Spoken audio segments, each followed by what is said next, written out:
Ya, selamat pagi Bapak Ibu Saudara sekalian, Shalom. Ya, bersyukur pada hari ini kembali kita boleh merenungkan firman Tuhan bersama-sama. Ya, mari kita akan melihat dua bagian firman Tuhan. Yang pertama dari Yesaya pasalnya yang ke-40. Yesaya pasalnya yang ke-40. Saya ingin mengajak kita bersama-sama memperhatikan ayat yang ke-30 dan ayatnya yang ke-31. Yesaya pasal yang ke-40, ayat 30 dan 31. Jika sudah menemukan, saya akan membacakan bagi setiap kita. Ya, sebuah ayat yang saya percaya kita sudah kenal, tapi biarlah kita boleh tetap baik-baik memperhatikannya. Yesaya pasal ke-40 ayat 30-31, demikianlah firman Tuhan. Orang-orang muda menjadi lelah dan lesu, dan teruna-teruna jatuh tersandung. Tetapi orang-orang yang menanti-nantikan Tuhan mendapatkan kekuatan baru. Mereka seumpama Raja Wali yang naik terbang dengan kekuatan sayapnya. Mereka berlari dan tidak menjadi lesu. Mereka berjalan dan tidak menjadi lelah.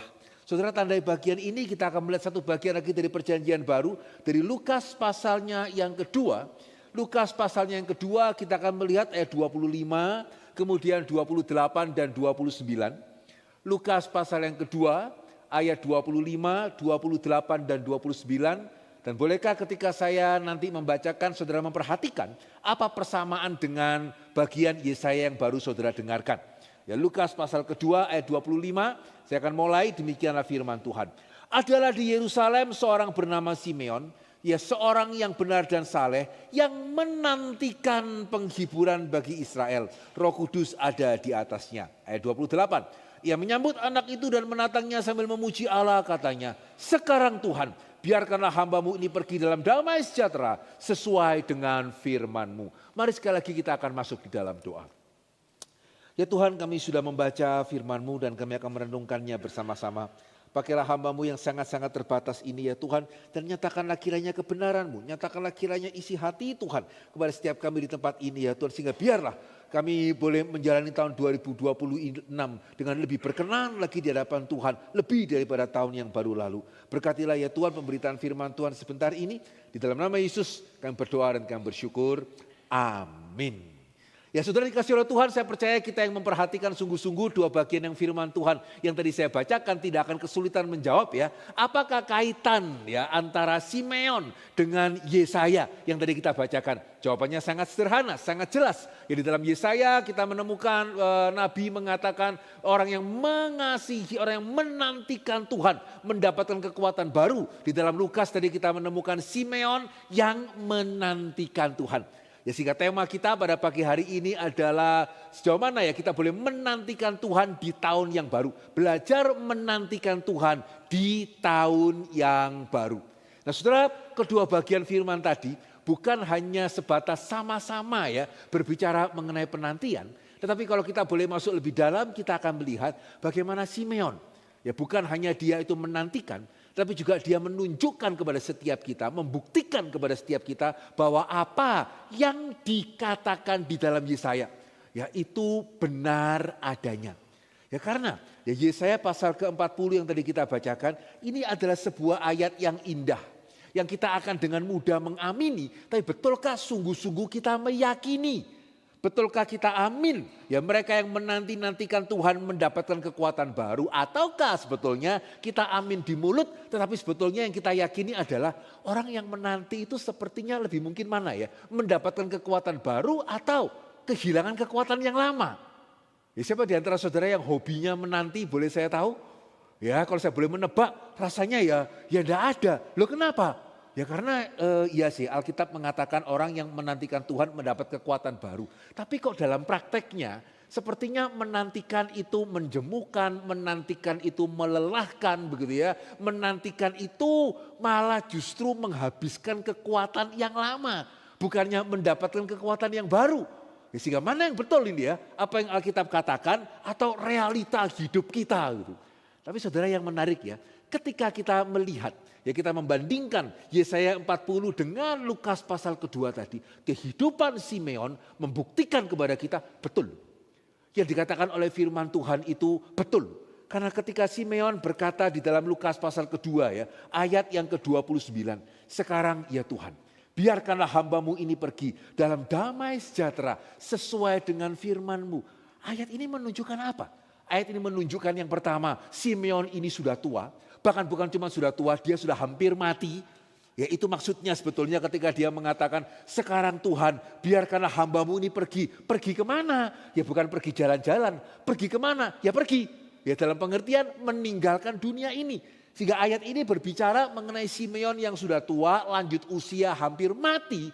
Tapi betul ya, sudah mau mati ya, tapi masih mempunyai kekuatan baru ya, yang menyambut anak itu, yang menatangnya sambil memuji Allah, dan dia mengatakan, biarlah hambamu ini pergi di dalam damai sejahtera sesuai dengan firman-Mu. Ya sehingga di KU1 tadi saya mengatakan ini ayat yang menjadi doa saya ya. Ya bolehkah ya sebelum saya meninggal nanti, kalau saya bisa mengatakan seperti yang Simeon katakan, waduh betapa beruntungnya saya. Betapa bersyukurnya saya. Karena di ayat ini kita menemukan satu janji yang melampaui ya, apa yang dunia ini berikan kepada kita. Dunia ini mengatakan apa? Berkenaan dengan kebahagiaan. Begitu ya, 2 tahap sih. Ya dunia ini sudah melewati 2 tahap. Kalau dulu gitu ya, dunia ini mengatakan yang penting kaya. Ya karena kalau engkau kaya enak deh, yang penting kaya. Tapi sekarang ya dunia sudah berproses. Jadi kalau hari ini orang mengatakan apa? Yang penting apa? Yang penting iman. Wah bagus ya, gitu ya. Ya jadi hari ini yang penting apa ya? Kalau dulu ya yang penting kaya. Kalau sekarang yang penting sehat. Amin ya. Ya kaya. Tapi kalau kamu sakit-sakitan buat apa? Nah ini menarik ini. Ya sehingga kalau dulu yang penting kaya, kalau sekarang yang penting sehat. Kalau bisa kaya dan sehat sepertinya kurang apa lagi. Nah saudara, satu sisi jelas kita tidak bermaksud mengatakan oh miskin itu enak kok. Ya kita juga tidak bermaksud mengatakan oh sakit itu enggak apa-apa kok begitu ya. Tapi saudara merasa ada problem enggak ya ketika kita sebagai orang Kristen kita mengamini itu seamin-aminnya. Ya seolah-olah betul loh ya, kalau kaya tapi enggak sehat itu ya buat apa? Kalau sehat tapi enggak kaya itu ya agak susah ya. Tapi kalau sehat dan kaya, apalagi yang kita bisa harapkan? Kalau sampai kita mempunyai pemikiran seperti ini, izinkan saya mengatakan itu bermasalah ya. Bermasalah bukan cuma sekedar karena tidak kembali kepada firman Tuhan, tapi juga bermasalah karena realitanya tidak seperti itu. Hati-hati ketika saudara berpikir bahwa kalau saya sehat dan saya kaya, masalah apa lagi yang bisa datang kepada saya. Tidak begitu loh. Ya karena saya pernah sekali ya menginjili seorang AI ini. Ya yang sebetulnya memenuhi kedua syarat tadi. Ya saya pada waktu itu masih di Surabaya begitu ya. Saya orang Surabaya sebetulnya di Jakarta juga baru 3 tahun ini. Ya sehingga ketika menginjili seorang AI, dia tinggalnya di Surabaya Barat. Ya saudara kalau pernah ke Surabaya, saudara tahu Surabaya Barat. Ke Surabaya ke depan itu pas ya humanly speaking ya pasti Barat itu. Ya mall terbesar di Indonesia itu di Surabaya Barat. Mall kedua terbesar di Indonesia itu di Surabaya Pusat. Gitu ya, sehingga Surabaya Barat itu ke depan akan menjadi pusat untuk Surabaya. Nah AI ini punya rumah 2 tingkat ya di Surabaya Barat. Karena dulu pada waktu dia muda, dia kerja kayu di Kalimantan. Sehingga kaya centang. Dan yang kedua, sehat ya sudah pasti. Kenapa ya? Karena itu mengatakan kepada saya gitu ya. Ini rumah 2 tingkat ya. Setiap hari AI pel sendiri. Dan saudara, usia AI ini adalah 80 tahun. Sehingga jujur saudara, dalam hati saya ragu cuman mau nanya sungkan. Gitu ya, masa AI gitu ya. Karena kalau ngelihat dia ya saya ketemu cucunya dan cucunya umur 20 tahunan berarti make sense ya. Kalau anaknya 20 tahun, dia 80 tahun ya apa ya. Tapi kalau cucunya 20 tahun, dia 80 tahun ya make sense dan memang sehat loh. Sehingga AI ini ya kaya centang. Gitu ya, sehat apalagi siapa enggak pengen 80 tahun masih bisa ngepel rumah 2 lantai tanpa perlu pembantu gitu.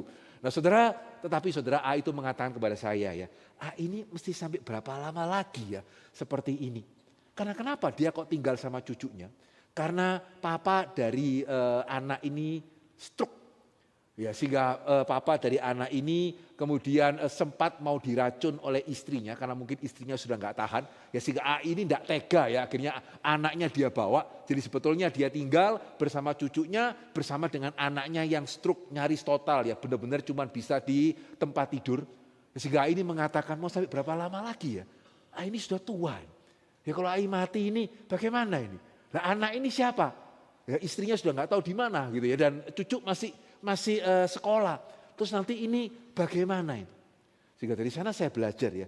Ya sehingga sekali lagi ya puji Tuhan kalau kita bisa diberkati dengan keuangan yang baik. Puji Tuhan juga kalau kita bisa kemudian mendapatkan kesehatan yang baik. Tapi saudara, apakah bisa membandingkan dengan Simeon?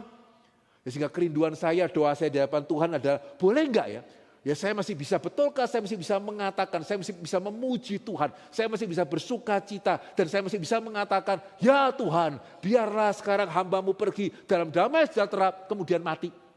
Ya, sehingga kalau saya bisa seperti itu ya, betapa besar anugerah yang Tuhan berikan kepada saya dan Tuhan berikan kepada saudara. Dan kenapa ya? Kenapa Simeon sampai tua? Ini kita nggak bicara orang muda yang lagi bersemangat, orang mau mati. Ya, kenapa masih bisa mengatakan kalimat seperti ini? Saya percaya tidak terlepas dari apa yang dikatakan di dalam Lukas pasal yang ketiga 2:25 tadi.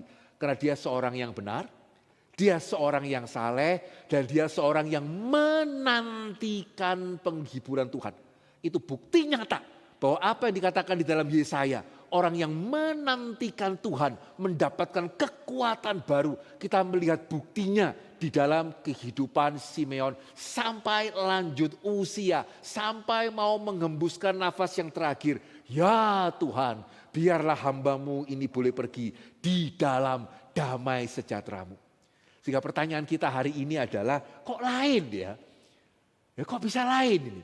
Ya kalau di dalam Alkitab ternyata betul.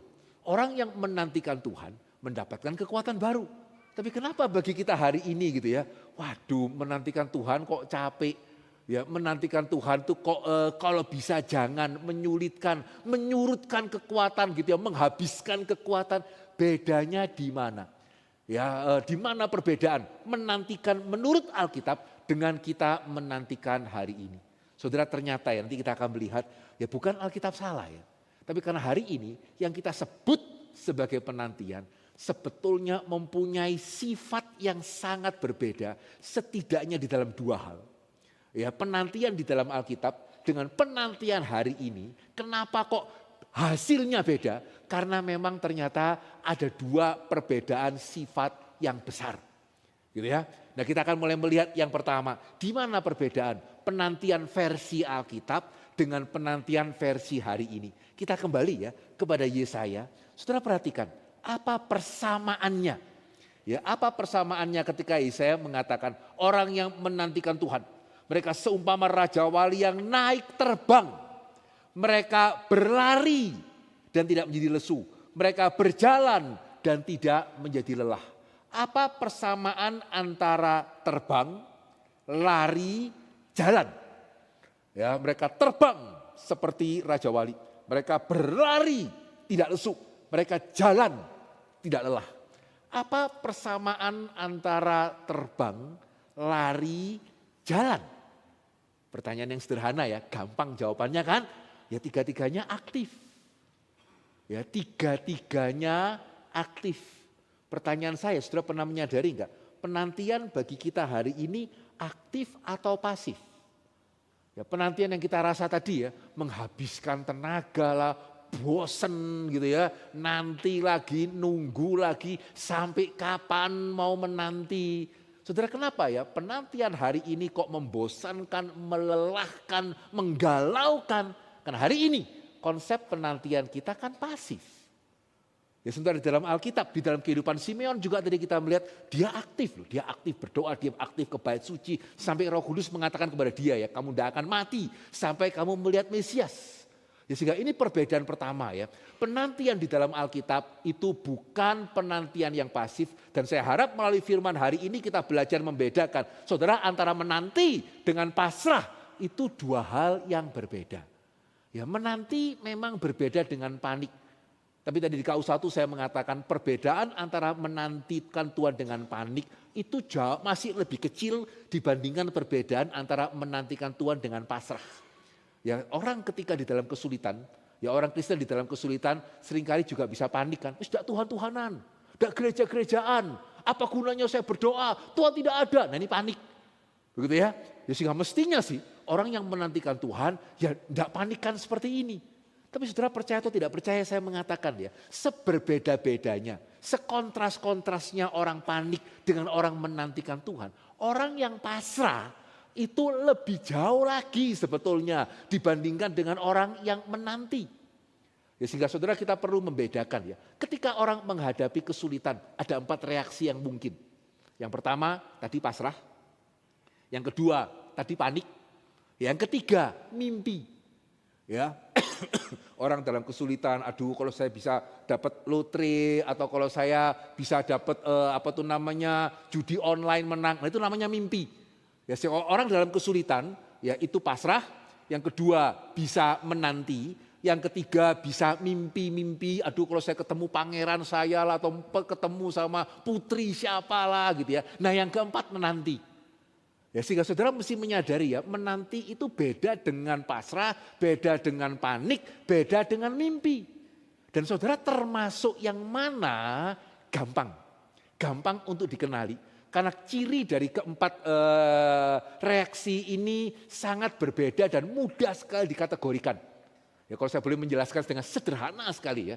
Orang pasrah itu berarti secara pikiran pasif, secara tindakan pasif. Nah itu pasrah. Gitu ya. Jadi jangankan mau bertindak apa, ya Indonesia ya gini. Bahkan disuruh mikir terus, gak usah dipikir lah Indonesia seperti ini. Saudara percaya Indonesia emas atau Indonesia gelap yang mana? Atau bukan dua-duanya Pak, saya percaya Indonesia gulita. Waduh gitu ya. Ya sehingga saudara kalau sudah percaya Indonesia gelap gulita gitu ya. Maka itu ya mau mikir ya sudah gitulah. Gitu ya, sekarang gini ya sudah gitulah. Banjir Sumatera ya seginilah Indonesia, begini ya ini Indonesia. Gitu ya, welcome to Indonesia. Sehingga ini namanya orang pasrah. Ya, sehingga jangankan bertindak, mikir pun sudah tidak mau. Ya sudah nggak usah dipikir, karena tidak ada gunanya juga dipikir. Nah itu pasrah. Nah kalau orang itu panik, kira-kira gimana? Ya orang pasrah secara pikiran pasif, secara tindakan pasif. Kalau orang panik kira-kira menurut saudara bagaimana? Gampang kan? Gitu ya, secara tindakan kan aktif. Saudara pernah suruh orang panik itu tenang? Ya kan susah sekali ya. Begitu ya. Secara tindakan itu aktif, sayangnya secara pikiran pasif. Nah itu namanya orang panik. Ya sehingga saya ya saudara ya, kalau pada waktu kita naik pesawat, turun pesawat, ya kan seringkali ada instruksi ya dari pramugarinya. Ya pasang ikat pinggang. Ya kemudian lipat meja di depan saudara. Tegakkan kursi. Satu lagi apa? Buka jendela. Nah saudara ya dari semua instruksi itu saya yang paling penasaran itu yang keempat. Gitu ya. Karena saya percaya setiap kita cukup jelas ya. Kenapa kok pesawat mau terbang, pesawat mau mendarat kok kemudian harus pakai sabuk pengaman. Kenapa kok mesti lipat kursi di depan kita, tegakkan kursi, lipat meja. Sederhana ya karena memang betul ya kecelakaan pesawat paling banyak 90% itu pada waktu naik dan pada waktu turun. Dan dari 90% naik dan turun, itu 85% waktu turun. Ya, jadi 90% kecelakaan pesawat itu waktu naik, waktu turun. Dan dari 90% itu, 85%-nya waktu turun. Ya, sehingga seorang pilot pernah mengatakan kepada saya kadang-kadang ironi ya. Ketika pesawat goncang, wah kita mulai berdoa. Pada waktu ting gitu ya, mulai mendarat. Tolong kita mulai rias-rias. Padahal itu waktunya berdoa kalau mau itu. Gitu ya. Ya karena 85% dari 90%, nah itu waktunya pesawat kecelakaan. Ya sehingga saya bisa ngerti lah kenapa kok mesti pasang sabuk pengaman, ya lipat meja, tegakkan kursi. Tapi kenapa ya kok mesti buka jendela? Saya penasaran cuman gak sempet nanya. Ya satu kali waktu pelayanan di GRI Kuningan, pilot senior Garuda. Terus pas kita makan siang sama-sama, ya saya nanya. Nah, setelah dia menjelaskan, penjelasannya itu karena ya harapannya ya, kalau pesawat terjadi sesuatu, kalau jendela dibuka ada terang dari luar sehingga penumpang bisa dengan lebih mudah keluar menemukan pintu exit. Saya pikir ya, kan meskipun nggak ada cahaya loh. Pintu exit itu kan di atasnya ada tulisan exit, ya kan? Dan juga di pesawat kan di bawahnya ada cahaya juga yang akan bersinar gitu ya. Spotlight yang akan bersinar kalau ruangannya gelap. Tapi ya namanya orang panik. Ya mau exit di depan mata kita ya. Kita mau keluar bisa tidak kelihatan loh. Sehingga harapannya, ini pun harapan ya. Namanya orang panik ada exit di depan, terima cahaya matahari dari jendela ya gak tentu ketemu. Nah ini panik. Ya jadi orang panik itu pikirannya pasif tetapi tindakannya aktif. Gampang ya, mimpi ya tinggal dibalik. Ya orang mimpi pikirannya aktif. Kalau istri saya berubah lah, kalau anak saya rajin lah, kalau saya ketemu pasangan hidup saya lah, kalau pemerintah Indonesia bertobat lah, kalau apa gitu ya. Kalau saya bisa dapat cuan berapa lah, tapi tindakannya pasif. Nah itu namanya mimpi. Ini yang hari ini bahaya ya. Kenapa banyak orang terjerat pinjol, judol gitu ya. Ya karena banyak yang mimpi. Ya pingin kehidupan lebih baik, cuman kamu melakukan apa? Ya tidak ada. Nah itu mimpi. Ya jadi secara pikiran aktif sekali, ya secara tindakan do nothing. Sehingga harusnya sederhana kan. Menanti itu gimana yang dua-duanya itu aktif. Sehingga itu kenapa tadi saya mengatakan sebeda-bedanya ya menanti dengan panik, dengan pasrah itu lebih jauh bedanya. Ya karena at least orang panik masih tindakan aktif. Ya sementara pasrah, mikir pun enggak tindakan apa lagi. Tapi orang menantikan Tuhan itu berlari, ya itu berjalan, itu terbang. Tanpa dia harus menjadi panik, tanpa dia harus sekedar menjadi seorang pemimpi. Sehingga saudara sebetulnya ini satu realita yang sederhana kok. Saudara kalau menantikan anak yang akan lahir beberapa bulan lagi, yang mana? Ya ngapain panik begitu ya, setiap hari gimana? Sudah mau lahir apa enggak? Tapi kan saudara juga nggak cuma mimpi ya. Saudara mulai mempersiapkan tempat tidurnya. Saudara mulai mempersiapkan namanya. Saudara mikir, saudara ke mall, saudara beli. Nah itu namanya menanti. Ya seorang yang sedang menantikan 2 minggu lagi dia akan menikah. Gitu ya, apa yang dia lakukan? Ya kan sama.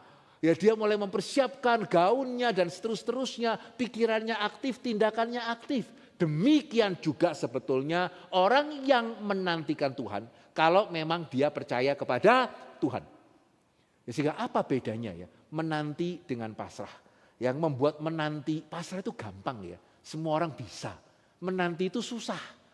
Ya kenapa? Karena apa yang membuat menanti lebih susah daripada pasrah adalah you have to believe in God. Saudara harus percaya kepada Tuhan. Ya kalau saudara tidak percaya pasangan akan datang ya saudara pasrah aja. Ya dia datang ya boleh, nggak datang ya sudah, kemungkinan juga tidak datang. Tapi kalau saudara pasangan sudah buat janji dan dia akan datang ke rumah saudara dan saudara menantikan dia, ya saudara pasti siap-siap. Gitu ya, kenapa? Karena saudara percaya pasangan saudara. Saudara percaya tadi anak akan dilahirkan bulan depan. Saudara percaya pernikahan akan berlangsung 2 minggu lagi. Sehingga tidak mungkin penantian itu bisa pasif. Sebaliknya, tidak mungkin bisa menanti kalau tidak percaya. Ya, sehingga saya sering mengatakan saya khawatir ya. Gitu ya. Nah kita refleksi ya. Ketika jemaat GRI berdoa, bahkan ketika mungkin saya berdoa, ketika hamba Tuhan GRI berdoa, bagaimana cara tahu ya? Ya kalau saudara hanya dengar suara tanpa lihat atau bahkan mungkin tanpa tahu yang berdoa Pak Hendri nih, atau misal Pak Jack nih, atau Pak Jimmy atau siapa gitu ya. Gimana saudara tahu? Ini reform nih. Yang doa ini reform nih. Kira-kira bagaimana bisa tahunya? Apakah kalau saudara mendengarkan, saya mengklaim janjimu. Wah gitu ya. Wah bukan reform gitu ya. Sehingga kira-kira menurut saudara doa reform itu kayak apa ya? Ya saudara kalau berdoa itu di persekutuan doa seringkali kayak apa ya? Tidak pernah ke persekutuan doa Pak, gimana? Ya jadi gimana taunya? Oh ini doa reform ini. Gimana caranya? Biasanya akan muncul satu kalimat yang saudara kalau dengar ini reform nih kelihatannya. Kalimat apa itu? Jadilah kehendakmu, wah gitu ya, dan bukan kehendakku. Wah ini begitu saudara mendengar kalimat itu, biasanya ini reform. Loh Pak kan tidak ada masalah kan, itu kan doanya Tuhan Yesus, betul.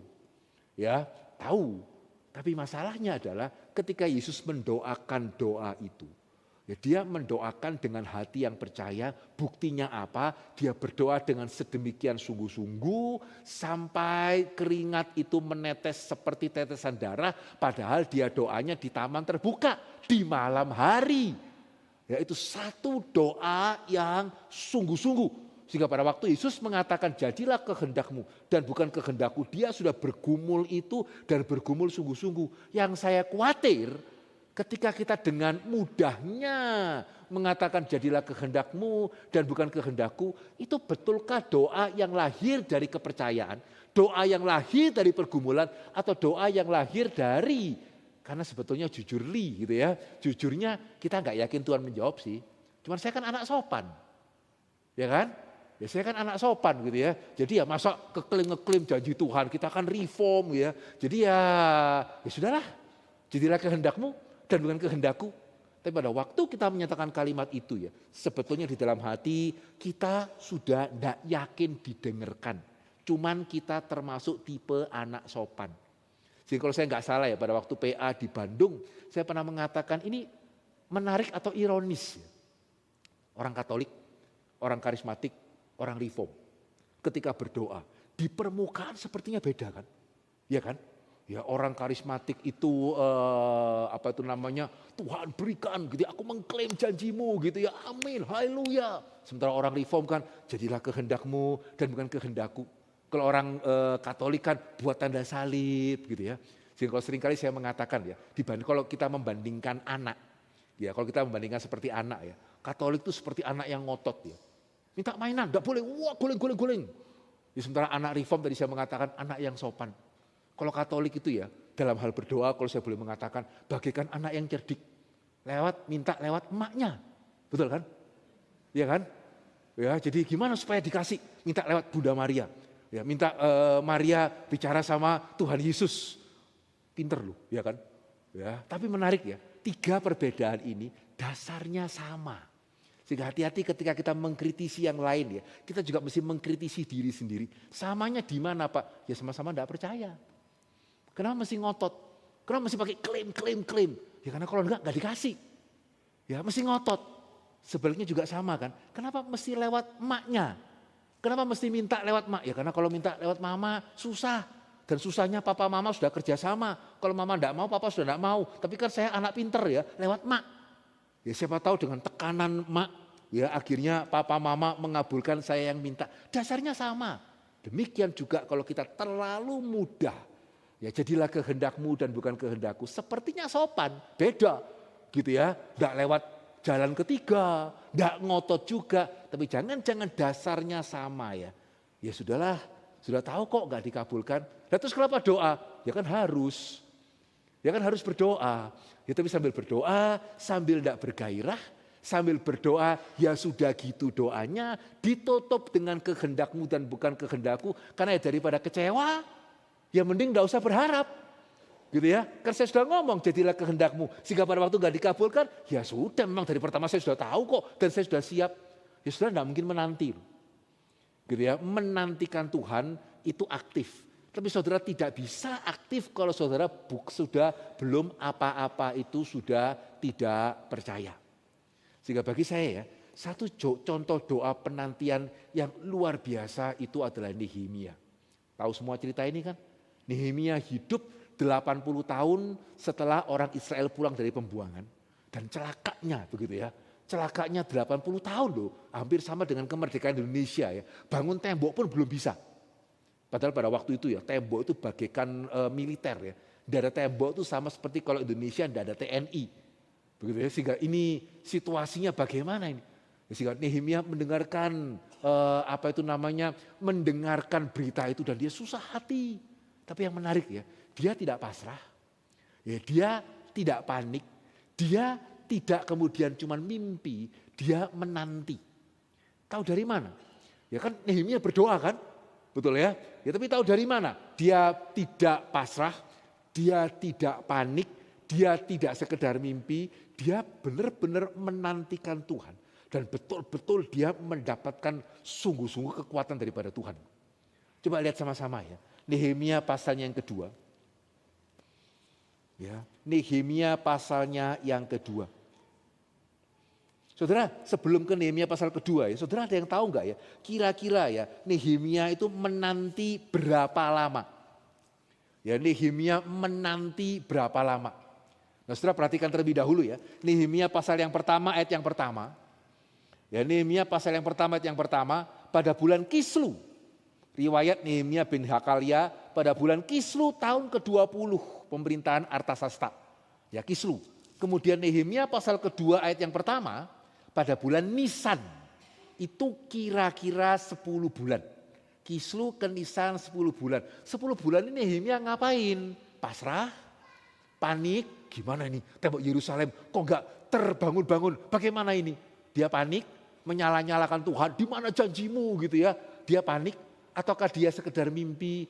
Ya gimana ya? Tuhan yang bisa meruntuhkan tembok Yeriko tanpa campur tangan manusia. Andai kata Tuhan juga mau gitu ya, membangkitkan tembok Yerusalem tanpa campur tangan manusia. Kalau saja Tuhan itu seperti Tuhan yang memimpin Yosua, mimpi. Gitu ya. Jadi 10 bulan Nehemia berdoa, apakah dia itu pasrah, apakah dia panik, apakah dia mimpi, ataukah dia menanti. Dia menanti. Tahu dari mana. Nah sekarang lihat pasal kedua ayat yang kelima. Ketika dia ketahuan oleh raja ya. Ya dia ketahuan oleh raja terus raja kenapa mukamu kok muram? Wah Nehemia khawatir kan. Tapi puji Tuhan setelah dia cerita ya raja responnya bagus ini. Ya ayat yang keempat ya kata raja kepada Nehemia. Jadi apa yang kau inginkan? Maka aku berdoa kepada Allah semesta langit. Orang ini berdoanya bagus sekali ya. Ya ketika dreams come true pun apa yang kau inginkan. Dia berdoa dulu sebelum jawab. Ya, tapi ayat yang kelima perhatikan. Kemudian jawabku kepada raja. Jikalau raja menganggap baik dan berkenan kepada hambamu ini. Utuslah aku ke Yehuda. Ke kota pekuburan nenek moyangku. Supaya aku membangunnya kembali. Lalu bertanyalah raja kepadaku. Sedang permaisuri duduk di sampingnya. Berapa lama engkau dalam perjalanan? Dan bilakah engkau kembali? Dan raja berkenan mengutus aku sesudah aku menyebut suatu jangka waktu lamanya. Biasanya kalau hamba Tuhan khotbahin, nah saudara Tuhan mendengarkan doa. Gitu ya, Nehemia berdoa dan Tuhan mendengarkan. Begitu ya, raja mengabulkan apa yang dia minta. Tapi yang jarang orang perhatikan dengan sungguh-sungguh. Ayat ini mengatakan apa? Raja berkenan mengabulkan setelah aku menyebutkan sejangka waktu lamanya. Karena memang di dalam sejarah Raja Artasasta itu terkenal raja yang lumayan baik. Gitu ya, raja yang lumayan baik. Raja Ahasiweros yang Esther itu memang terkenal kurang bijak. Ya, sehingga apa yang Alkitab ceritakan sesuai dengan sejarahnya yang ada. Ya, sehingga Artasasta ini bijak ya. Dia nanyanya bagus. Berapa lama? Ya kamu mau membangun Yerusalem berapa lama? Nah yang jarang kita tanyakan ya. Nehemia kok tahu ya perlu waktu sekian lama. Tahu dari mana? Ya sehingga pada waktu dia menyebutkan angkanya, raja ini mikir, ya ini make sense. Kamu bukannya mau cuti panjang gitu ya make sense membangun tembok, perlu waktu sekian lama, make sense. Dia tahu dari mana. Dan yang menarik, kalau saudara teruskan sedikit membacanya, gitu ya, kita teruskan sedikit ya, ayat yang ke-7, ya setelah Nehemia doanya raja mengabulkan permintaannya, dia nggak langsung oke raja, saya permisi ya. Enggak loh, ayat yang ke-7, berkatalah Nehemia kepada raja, jikalau raja menganggap baik, berikanlah aku surat-surat bagi bupati-bupati di daerah seberang sungai Efrat, supaya mereka memperbolehkan aku lalu sampai aku tiba di Yehuda. Pula sepucuk surat bagi Asaf pengawas taman raja, supaya dia memberikan kayu untuk memasang balok-balok pada pintu-pintu gerbang di benteng bait suci untuk tembok kota dan untuk rumah yang akan kudiami. Dan raja mengabulkan permintaanku itu. Karena tangan Allahku yang murah melindungi aku. Wah haleluya kan. Itu saudara mesti berdoa. Tuhan akan mengabulkan. Amin ya. Cuman yang sekali lagi kita tidak pernah nanya. Bagaimana Tuhan mengabulkan kalau Nehemia tidak minta. Ya seringkali kan kita fokusnya. Wah Nehemia minta apa dikabulkan sama raja. Dan Nehemia mengatakan karena tangan Tuhan menyertai aku. Berdoa. Harus berdoa. Tapi kalau Nehemia tidak minta kayu, gimana caranya raja bisa memberikan kayu? Dan kenapa Nehemia kok mintanya kayu? Kenapa dia kok minta surat? Gitu ya. Dan saudara kalau kita membaca ya di dalam satu raja-raja ya, ketika Salomo membangun bait suci, ini make sense. Nehemia minta kayu ini make sense karena Salomo pada waktu bangun bait suci dia impor apa? Dia impor apa? Dia impor kayu, kan Daud sudah menyediakan emas, Daud sudah menyediakan perak. Salomo juga sangat kaya kan? Betul ya, emasnya berapa, peraknya berapa. Tapi yang menarik Alkitab mencatat, dia impor kayu kepada siapa? Hiram, Raja Tirus.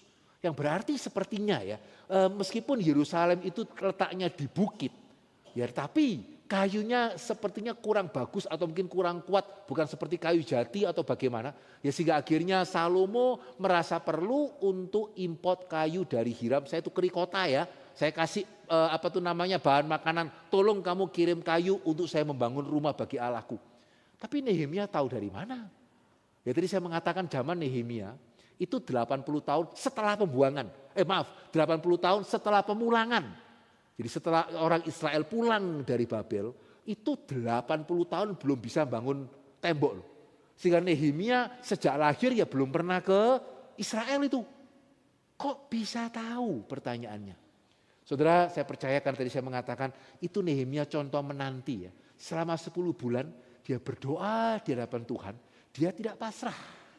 Ya, tapi dia juga tidak panik, dia nggak marah-marah, dia juga tidak sekedar mimpi. Andai kata Tuhan utus seseorang, andai kata Tuhan utus orang lain, I say you pay, gitu ya. Saya yang berdoa Tuhan utuslah orang lain. Enggak, orang ini bagus, begitu ya. Ini cocok sekali dengan prinsip di GRI ya, who say who pay. Ya, dia sambil berdoa, dia juga memikirkan apakah mungkin saya, karena dia juru minuman raja, berarti dia terbiasa mengkoordinir. Apakah mungkin saya? Dan kalau misalnya betul itu saya, kan dia tidak tahu betul dia apa tidak. Ya tapi kan namanya orang menanti ya. Ya dia mempersiapkan, kalau betul itu saya untuk membangun bait suci, kira-kira perlu waktu berapa lama ya? Dan kalau andai kata raja mengizinkan, kira-kira saya perlu apa saja ya? Nah saudara, kalau saya boleh mengatakan inilah contoh bagus ya. Seorang yang menanti-nantikan Tuhan, dia tidak panik. Tapi dia juga nggak cuma sekedar mimpi, dia Dia lakukan apa yang dia bisa lakukan sembari dia sungguh-sungguh berdoa menantikan waktu Tuhan. Ini namanya orang menanti. Gitu ya, dan orang yang menantikan Tuhan sungguh-sungguh mendapatkan kekuatan baru dari Tuhan. Ini beda yang pertama. Ya sehingga apa bedanya penantian dengan pasrah? Pasrah itu saudara-saudara ya sudahlah. Gitu ya, mau bagaimana lagi? Menanti, tapi juga bukan mimpi ya. Ada kata satu hari Indonesia mendapatkan presiden yang ideal begitu ya. Bukan ya. Tapi saudara, apa yang saya bisa lakukan? Ya kenapa istri saya seperti ini? Kenapa suami saya seperti ini? Ya kenapa anak saya seperti ini? Apakah saya ada salahnya? Tuhan bolehkah tuntun saya? Sehingga saya mengatakan kalau orang itu menanti, begitu dia amin, dia enggak, ya sudah saya kan sudah berdoa. Tuhan ubahlah istriku, anakku, bangsaku. Setelah itu kamu ngapain? Ya sudah kan sudah berdoa, itu bukan menanti. Tapi orang yang menanti setelah amin, ya buka mata. Karena dia percaya Tuhan menjawab. Ya dia percaya Tuhan menjawab sehingga dia buka mata. Tuhan tunjukkan. Ya saya salahkah? Anak saya salahkah? Kalau anak saya salahkah? Saya mesti bagaimanakah? Tuhan buka jalan. Itu namanya orang menanti. Dan orang yang menantikan Tuhan akan mendapatkan kekuatan yang baru. Nah sekarang kita masuk sekarang yang kedua. Gitu ya. Apa beda kedua? Ya antara menanti di dalam Alkitab dengan penantian kita pada hari ini. Bolehkah saya ajak saudara ya membuka bagian firman Tuhan kembali ke Lukas 2 tadi. Karena saya ingin saudara yang bisa jawab sendiri. Ya kayak tadi ya, apa persamaan berlari, terbang, berjalan, aktif. Sehingga saudara ingat, gitu ya, saudara ingat. Demikian juga ya, apa ini perbedaan kedua antara penantian Alkitab dengan hari ini. Nah coba lihat, apa persamaan, kalau tadi kan apa persamaan Simeon dengan Yesaya, sekarang apa persamaan Simeon dengan Nehemia? Ya, sudah bisa jawab enggak ya? Saya baca kembali ayat 25. Ya, apa persamaan Simeon dengan Nehemia? Adalah di Yerusalem, seorang bernama Simeon, ia seorang yang benar dan saleh yang menantikan penghiburan bagi Israel. Apa persamaan Simeon dengan Nehemia dari kalimat ini? Oh, mereka sama-sama benar. Mereka sama-sama saleh. Mereka sama-sama menanti. Tapi saudara, dari ayat ini sebetulnya ada 4 persamaan bukan 3. Ya, apa persamaan Simeon dengan Nehemia? Sama-sama benar, sama-sama saleh, sama-sama menanti. Yang keempat, sama-sama apa ini? Dari kalimat ini, Simeon seorang yang benar dan saleh dan menantikan penghiburan bagi Israel. Persamaannya apa ya? Rasanya sudah habis ya. Ya, persamaan apa lagi, Pak? Nah, coba ya. Ya, kita lihat lagi. Ya, apa persamaan Nehemia, Simeon dan Hana? Ya, Hana. Ya, tinggal turun bawah sedikit. Perhatikan ayat 38, Hana. Saya asumsikan saudara tahu sehingga saya nggak cerita lagi mengenai Hana ya. Ayat yang ke-38 Lukas pasal kedua, perhatikan persamaannya apa. Pada ketika itu juga datanglah ia, Hana, ke situ dan mengucap syukur kepada Allah, berbicara tentang anak itu kepada semua orang yang menantikan kelepasan untuk Yerusalem. Mulai kelihatan persamaannya. Sekarang lihat, apa persamaan mereka bertiga dengan Maria? Lukas pasal yang pertama ayat 54. Ini Magnificat, nyanyian pujian Maria. Lukas 1 ayat 54. Ya, Maria apa yang buat Maria memuji Tuhan? Ya, yang membuat Maria memuji Tuhan adalah di ayat yang ke-54 ya. Karena ia menolong Israel hambanya. Karena ia mengingat rahmatnya seperti yang dijanjikannya kepada nenek moyang kita. Kepada Abraham, keturunannya untuk selama-lamanya. Dan apa persamaannya dengan Zakaria? Ya, Benediktus, lihat Lukas pasal yang pertama yang ke-68, pujian Zakaria setelah Yohanes lahir, mulutnya terbuka, tidak bisu lagi. Ya, Lukas 1:68, apa persamaannya? Apa Zakaria memuji Tuhan? Terpujilah Tuhan Allah Israel, sebab ia melawat umatnya, membawa kelepasan baginya. Harusnya jelas ya. Apa persamaan Nehemia, Simeon, Hana, Zakaria, Maria, bahkan juga Yesaya. Kalau saudara mau baca judul LAI untuk Yesaya 41, Tuhan mengutus Mesias. Ya, persamaan dari semua orang ini adalah mereka menantikan penghiburan Tuhan bagi gerejanya, bagi umatnya dalam konteks pada waktu itu, bagi Yerusalem, bagi jemaatnya. Sementara permisi tanya, saudara menantikan penghiburan Tuhan bagi saya, keluarga saya, keuangan saya, kesehatan saya, apalagi hari ini ya dengan flexing di mana-mana, menantikan penghiburan Tuhan bagi tas saya. Ada satu blogger, anaknya bilang, "Papa, saya minta Hermes." Gitu ya. Ya, anak belum sekolah sudah mintanya tas Hermes ya, tas Hermes itu. Sehingga hari ini ya, apa yang saudara nantikan dari Tuhan? Saya dan tas saya dan gadget saya dan staycation saya dan vacation saya. Saudara, beda. Ya, sehingga kenapa ya? Orang-orang seperti Nehemia, seperti Simeon, seperti Hana, seperti Zakaria, seperti Maria, meskipun bukannya tidak ada pergumulan. Hana itu saudara menjanda, tahu ya, menjanda puluhan tahun. Ya, Zakaria tidak punya anak puluhan tahun. Ya, Simeon dikatakan apa? Menantikan penghiburan. Orang yang menantikan penghiburan berarti susah. Maria saudara tentunya tahu begitu ya, sedang bergumul seperti apa pada waktu itu. Ya, tapi heran ya, kenapa mereka penuh dengan sukacita? Kenapa semuanya nyanyi? Kenapa Simeon nyanyi gitu ya? Biarlah hambamu melihat damai sejahtera, itu nun dimitis. Ya, kenapa Maria nyanyi Magnificat? Kenapa kemudian juga Zakaria nyanyi Benediktus? Ya saudara, karena kita melihat perbedaan kedua yang sangat penting. Orang-orang yang kita baca tadi penantiannya lebar, luas. Kenapa hari ini saudara menanti semakin susah? Karena seringkali penantian kita sempit. Ya, penantian kita seringkali untuk diri kita sendiri. Dan izinkan saya mengatakan sebagai hamba Tuhan, semakin saudara itu sempit, semakin penantian saudara penuh dengan ku. Ya saudara, izinkan saya mengatakan semakin saudara tidak akan bahagia. Karena Alkitab mengatakan seperti itu. Ya, sehingga jangan cepat-cepat menyalahkan Tuhan. Ya, kalau apa yang kita lakukan berbeda dengan apa yang firman Tuhan perintahkan. Dan apa yang kita terima tidak sama dengan janji Tuhan. Jangan terlalu cepat-cepat menyalahkan Tuhan. Mana buktinya? Orang menantikan Tuhan katanya mendapatkan kekuatan baru. Saya kok tambah lesu? Saya kok tambah males jalan? Ya, apalagi lari, apalagi terbang? Lihat dulu.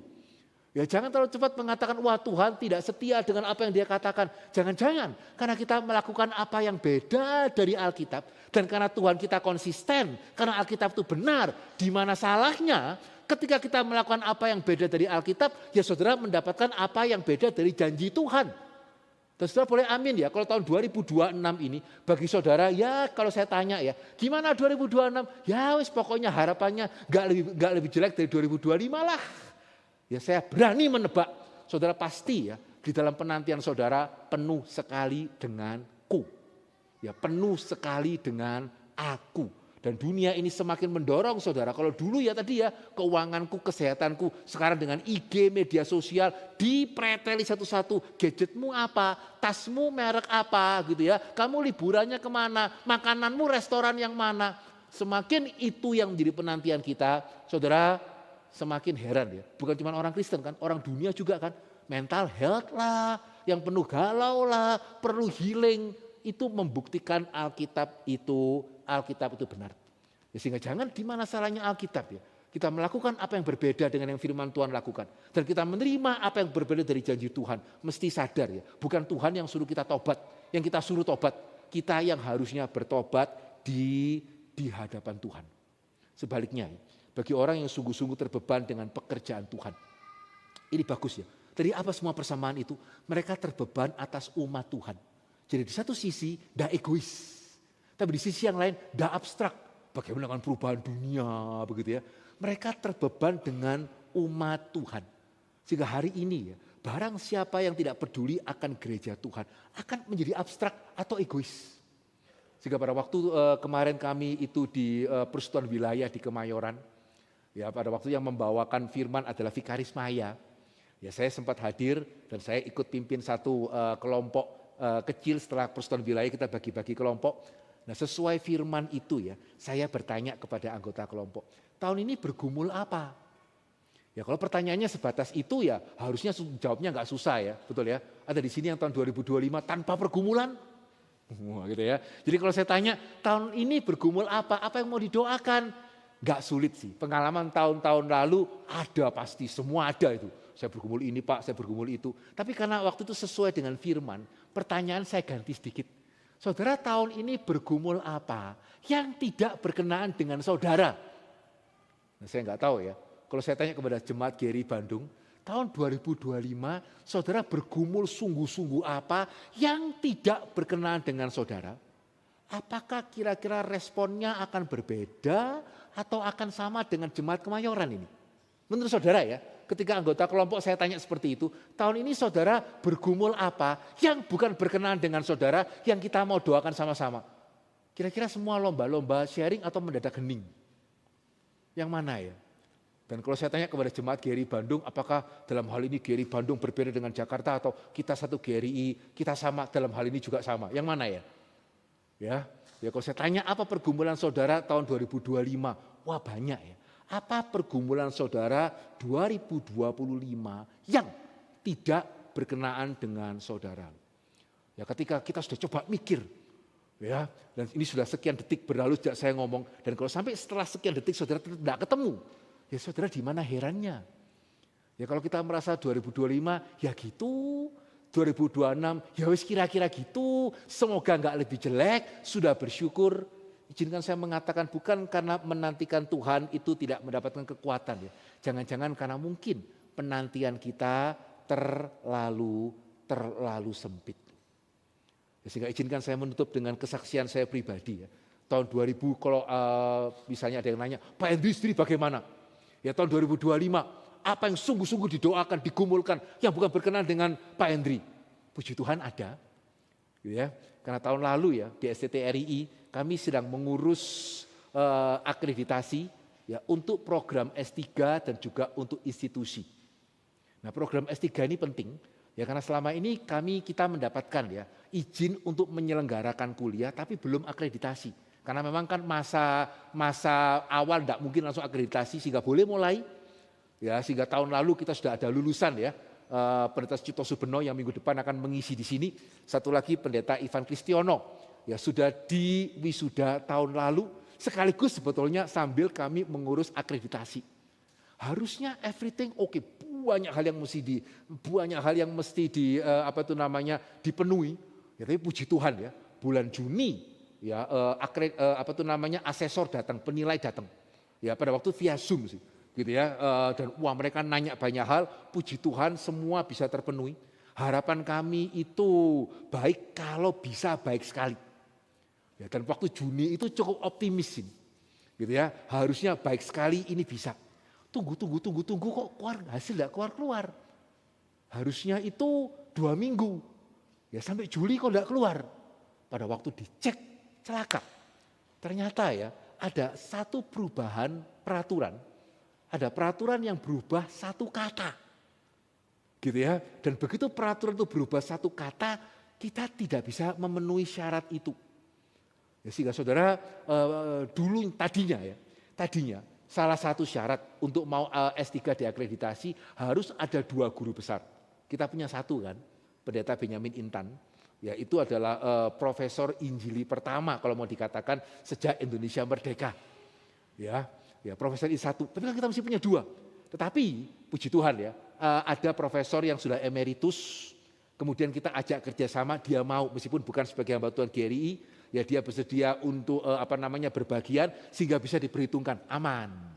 Gitu ya, sehingga kita merasa aman. 2 profesor aman. Nah, saudara, apa perubahannya tahun lalu? Perubahannya adalah peraturan itu mengatakan harus ada 2 guru besar aktif. Ya, ini nambah 1 kata, ini nambah kerjaan banyak ini. Ya karena begitu aktif, yang emeritus, yang pensiun ya enggak bisa. Nah, tadinya kita pikir karena kita daftarnya itu 2025, kita pikirnya 2024, kita pikirnya ikut aturan 2024. Ternyata kita baru tahu sebulan setelah, karena waktu asesornya datang dia nggak nanya itu. Ya kita merasa semakin yakin. Ya penilainya nggak mempermasalahkan hal itu kok.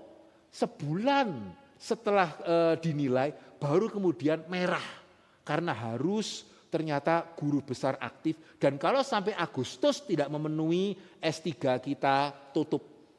Apa yang harus kita katakan kepada Pak Ivan dan Pak Cip ini gitu ya. Jadi S3 kita tutup sehingga dalam waktu 1 bulan cari profesor aktif itu mau cari di mana menurut saudara ya. Ya sekali lagi ya, Pak Ben itu profesor Injili pertama sejak Indonesia merdeka. Dan dalam 1 bulan kita mesti cari orang yang kedua. Wah, waktu itu pergumulan yang besar. Ya meskipun kalau mau dikatakan ini paling utama kenanya ke Pak Ben ya. Tapi bagi saya ini pergumulan yang besar. Ya karena kalau sampai ini kita gagal, bagaimana ya? Patongkan rindu, kenapa ada GRI? Supaya gereja yang benar bisa menjadi mainstream. Pak Tong seringkali mengatakan kan, di satu sisi karismatik. Di sisi yang lain itu liberal. Ya puji Tuhan ya, dengan gedung yang baik seperti di Bandung, dengan seperti di Kemayoran. Secara umum orang mulai kenal GRI ini. Setelah kalau minggu ke GRI pusat ya, itu yang pakai jilbab ke museum banyak itu.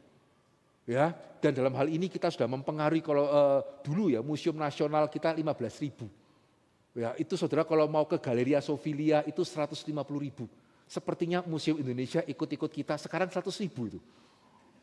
Ya, jadi 150.000 itu yang lihat banyak loh. Dan sebagian itu jilbaban gitu. Sehingga hari ini secara populer harusnya GRI mulai dikenal, secara akademis bagaimana? Ya, sehingga kalau sampai ini nggak dapat, ya liberal akan mikir apa tuh kan betul kan? Memang ya semangat ada, tapi ya mungkin kurang pinter ya. Itu kenapa masih percaya 5 roti 2 ikan kasih makan 5.000 orang? Ya masih percaya Yesus jalan di atas air. Ya mungkin karena memang kurang pinter. Sehingga saudara ya, tadinya ya kita itu mau daftar seperti PGI tapi STT, saya lupa namanya, mungkin Persatuan STT Seluruh Indonesia. Itu 8 tahun gak digubris. Setelah 8 tahun baru muncul surat, oh masih kurang ini, masih kurang itu, kurang ini, kurang itu. Setelah 8 tahun dan setelah kita penuhi, gak dijawab sampai tahun lalu.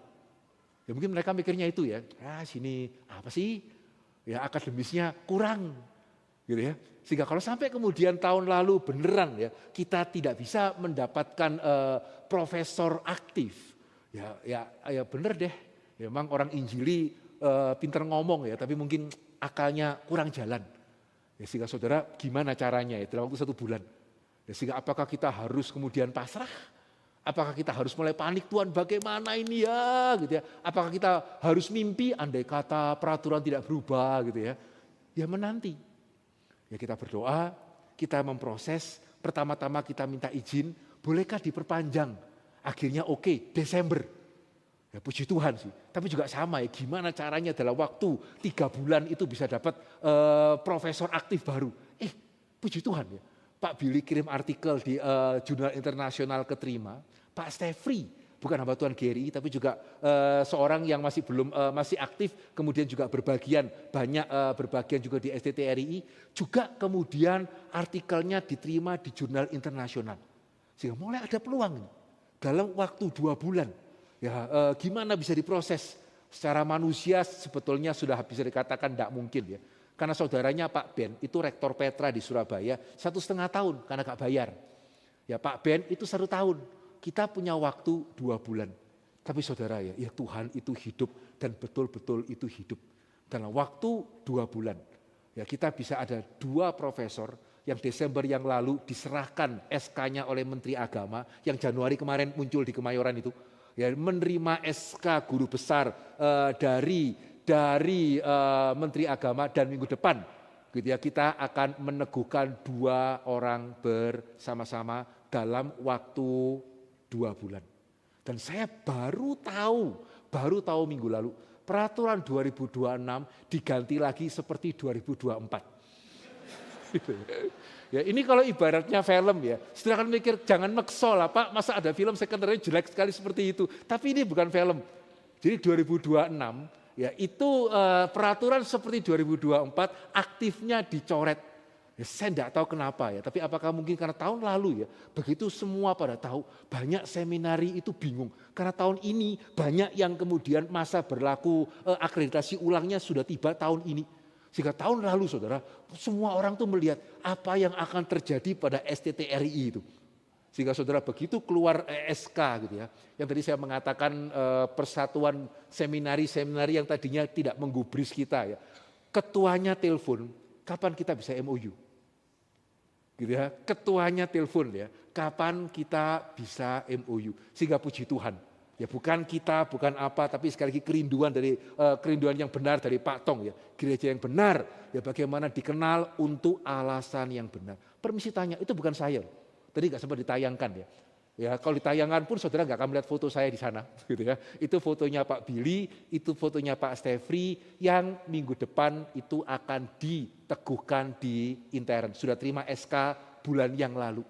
Menurut saudara, saya nggak ikut sukacita? Ya menurut saudara, saya tidak mendapatkan kekuatan baru meskipun bukan saya yang difoto itu, atau menurut saya, atau menurut saudara, saya semakin belajar percaya, saya semakin belajar mengamini, saya semakin belajar untuk bagaimana menantikan Tuhan. Yang mana ya? Sehingga lihat, sehingga pada waktu di dalam kelompok tadi ya, saya terus desak, betulkah kamu tidak ada? Betulkah kamu seegois itu? Menarik ya. Mereka kemudian mulai tiba-tiba ada yang terpikir, oh enggak Pak. Puji Tuhan, ternyata tahun lalu saya pernah ada concern, saya pernah ada pergumulan yang tidak berkenan dengan saya. Kapan itu? Waktu saya ikut KK regional. Karena kalau saudara tahu ya, pusat itu KK regionalnya ke daerah-daerah yang salah satu yang paling sulit itu. Ya, sehingga jemaat ini yang ikut kelompok saya pada waktu PW itu, dia ikut ke sana dan dia lihat betapa susahnya dapat air. Betapa susahnya anak-anak mesti sekolah dan itu menjadi pergumulannya dia pingin kembali lagi kemudian KKR regional. Ada loh. Ya puji Tuhan ada itu. Dan bagi yang lain kemudian ketika saya tanya, yang lain bagaimana? Ya saya belum KKR regional Pak, saya cuma baru bisa itu persekutuan doa. Saya tanya, kamu persekutuan doa, doakan apa? Ya doakan pekerjaan Tuhan. Sungguh-sungguh enggak mendoakan? Sungguh-sungguh Pak, belajar sungguh-sungguh. Loh ya berarti kan sudah kan? Sehingga lihat ya. Apa yang Alkitab katakan begitu benar. Ya, Simeon, Hana, Zakaria, Maria, mereka menantikan penghiburan Tuhan bagi umatnya, bagi Israel. Kalau kita hari ini, bagi gerejanya. Itu menolong kita, tidak egois, tapi juga itu menolong kita, tidak abstrak. Sumatera bagaimana, mau ngapain? Ya gimana pemerintah kita, mau ngapain? Tapi di dalam gereja kita bisa bersama-sama mendukung dan sampai hari ini ya tim aksi kasih kita terus dan terus mendukung ya mereka yang di dalam kesulitan yang di Sumatera.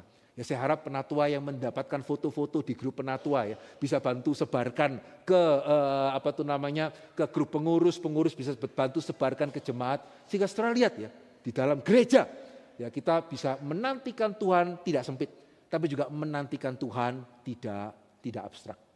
Sehingga bagaimana dengan saudara? Bagaimana penantianmu di tahun 2025 sudah aktif atau pasif? Dan kalau pasif kita harus merenung ya. Apakah kita sama seperti tadi ya, gitu ya, cuman anak sopan tapi yang sebetulnya tidak percaya kita berdoa kepada Bapa, ataukah kita percaya kita berdoa kepada Bapa di surga, tapi juga Bapa yang memperhatikan kita. Dan yang kedua, yang mungkin harus mulai saudara tanyakan, khususnya saudara yang nggak bisa menemukan jawaban dari pertanyaan saya tadi, apakah saudara 2025 jangan-jangan terlalu sempit? Penantianmu semakin dan semakin dengan wishlistmu. Ya, yang di setiap media sosial ada, ya di Tokped ada wishlistnya, di Shopee ada wishlist lah, dan itu yang menjadi penantian saudara. Ya, ataukah kita mulai belajar untuk terbuka, bukan abstrak, tapi belajar peduli akan pekerjaan Tuhan. Masih ada bangku-bangku yang kosong. KU1 tadi saya lihat masih di bawah. Siapa yang peduli? Siapa yang menantikan? Ya KU1 dan KU2 sama-sama itu di aula utama. Ataukah yang menantikan cuma Pak Jack, beberapa penatua, sementara yang lain tidak menantikan sama sekali? Hati-hati, dunia mengatakan urusanmu aja belum selesai. Ngapain ngurus urusan orang lain? Itu kenapa hari ini dunia perlu healing dan seterusnya. Alkitab mengatakan terbalik. Ya biarlah ya kita boleh belajar menantikan secara aktif. Biarlah kita boleh menantikan pekerjaan Tuhan digenapkan di dalam rumah Tuhan. Mari kita berdoa. Saudara, saya percaya firman Tuhan pada hari ini. Biarlah kita rindu tidak pergi begitu saja. Karena saudara itu akan menentukan bagaimana saudara menjalani 2026. Sama seperti itu menentukan bagaimana saudara telah menjalani 2025. Bagaimanakah 2025 bagi saudara? Ya begitu saja. Ataukah dalam tahun 2025 saudara melihat kuasa Tuhan dinyatakan. Ya sehingga 2026 saudara semakin bisa menantikan Tuhan. Saudara termasuk yang mana? Kalau kita termasuk yang kedua, puji Tuhan. Bolehkah kita boleh semakin lagi belajar menantikan Tuhan? Tapi kalau kita termasuk yang pertama, permisi tanya. Betulkah saudara aktif menanti atau cuman bermimpi? Atau cuman panik atau bahkan pasrah? Saudara yang mana? Demikian juga permisi tanya, betulkah saudara cukup peduli akan pekerjaan Tuhan? Ataukah semua penantian saudara berkenaan dengan wishlist saudara yang begitu banyak, keranjang saudara yang begitu banyak di media sosial dan tidak ada berkenaan dengan pekerjaan Tuhan? Kita termasuk yang mana? Bolehkah jujur di hadapan Tuhan? Kita minta ampun dan kita minta Tuhan yang menolong kita menantikan dengan benar. Dan Tuhan yang boleh memberikan kekuatan baru di tahun 2026 ini. Mari setiap kita berdoa kepada Tuhan pribadi lepas pribadi sebelum saya akan menutupnya di dalam doa.